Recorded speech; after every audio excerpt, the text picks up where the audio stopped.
ഇന്നൊരു വല്ലാത്തൊരു ദിവസമായിരുന്നു. കാര്യം PV അൻവറിൻ്റെ വീട്ടിൽ ED റെയ്ഡ് നടക്കും എന്നുള്ള വാർത്ത രാവിലെ വന്നു. അത് കഴിയുമ്പോൾ അനധികൃത സ്വത്ത് സമ്പാദന കേസിൽ ADGP MR അജിത് കുമാറിന് ആശ്വാസകരമായ കോടതി വിധി വരുന്നു.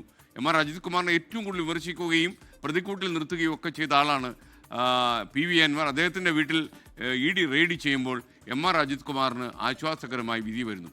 നമുക്കിത് കൂട്ടി യോജിപ്പിക്കാൻ കഴിയില്ലെങ്കിൽ പോലും വെറുതെ ഞാൻ അന്ന് ആലോചിച്ച് നോക്കിയതാണ്. MR അജിത് കുമാറിനെതിരായ വിജിലൻസ് കോടതി ഉത്തരവ് ഹൈക്കോടതി ഇന്ന് റദ്ദാക്കി.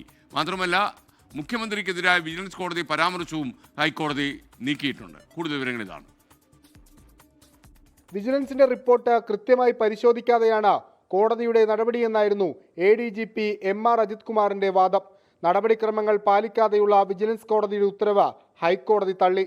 നടപടിക്രമങ്ങൾ പാലിച്ച പരാതിക്കാർക്ക് പ്രോസിക്യൂഷൻ അനുമതിക്കായി സർക്കാരിനെ സമീപിക്കാമെന്നും കോടതി.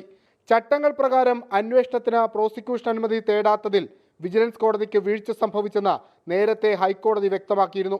വിജിലൻസിന്റെ അന്തിമ റിപ്പോർട്ടിലെ മുഖ്യമന്ത്രി അംഗീകരിച്ചെന്ന പരാമർശത്തെയും തിരുവനന്തപുരം വിജിലൻസ് കോടതി നിശ്ചിതമായി വിമർശിച്ചിരുന്നു. മുഖ്യമന്ത്രി വിജിലൻസിന്റെ ഭരണത്തലവൻ മാത്രമാണെന്നും അന്വേഷണത്തിന്റെ ഒരു ഘട്ടത്തിലും ഇടപെടാൻ രാഷ്ട്രീയ ഉന്നതർക്ക് കഴിയില്ലെന്നും കോടതി നിരീക്ഷിച്ചിരുന്നു.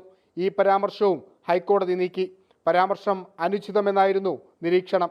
സ്വർണ്ണക്കടത്ത്, കവടിയാറിലെ ഫ്ളാറ്റ് വിൽപ്പന, അനധികൃത സ്വത്ത് സമ്പാദനം തുടങ്ങിയ കാര്യങ്ങൾ ഉന്നയിച്ച നെയ്യാറ്റിങ്കര സ്വദേശി അഡ്വക്കേറ്റ് നാഗരാജാണ് MR അജിത് കുമാറിനെതിരെ പരാതി നൽകിയത്. ഹൈക്കോടതിയിലെ ഹർജിയിൽ മുൻ MLA PV അൻവറും ADGPക്കെതിരെ കക്ഷി ചേർന്നിരുന്നു. വിഷ്ണു സുരേഷ്, 24 കൊച്ചി.